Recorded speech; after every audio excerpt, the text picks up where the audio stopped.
தனம் அடுத்த வர எபிசோடில் பார்த்தீங்கன்னா நிலாக்கு வந்து காய்ச்சல் வந்து ரொம்பவே வந்து பார்த்தீங்கன்னா கஷ்டப்பட்டுட்டு இருக்காங்க. அதனால அவங்க ஹாஸ்பிட்டலில் அட்மிட் பண்ணியிருக்காங்க. இதனால அவங்க பாட்டி பார்த்தீங்க அப்படின்னா என்ன பண்ணுறதுனே தெரியாமல் முழிச்சிட்டு இருக்காங்க.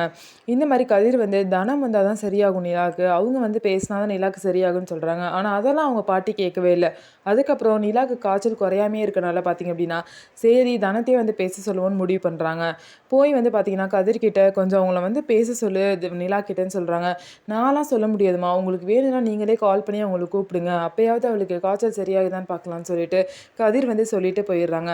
உடனே பார்த்தீங்க அப்படின்னா கதிரோட முறை பொண்ணு, அதாவது கதிரோட அத்தை பொண்ணு பார்த்தீங்க அப்படின்னா அதெல்லாம் ஒன்றும் வேணாம், ஒரு நாள் வெயிட் பண்ணி பார்ப்போம்னு சொல்கிறாங்க. நான் போய் தனத்துக்கிட்ட உடனே பேசுகிறேன்னு சொல்லிட்டு நிலாவோட பாட்டியும் பார்த்தீங்க அப்படின்னா தனத்துக்கிட்ட போய் பேசுகிறாங்க. அவங்களுக்கு ஃபோன் பண்ணி நீ எதுவும் வேலையாக இருக்கியாமா, நிலாவுக்கு வந்து காய்ச்சலாக இருக்குது, கொஞ்சம் வந்து பார்க்க முடியுமா அப்படின்னு சொல்லிட்டு கேட்குறாங்க. இதனால் பார்த்தீங்க அப்படின்னா திரும்ப நிலாவும் தனமும் சேர போகிறாங்க.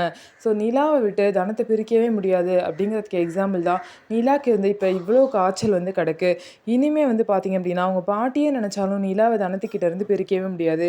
இதனால நிலாவும் தனமும் திரும்பவும் சேர்ந்துட்டாங்க.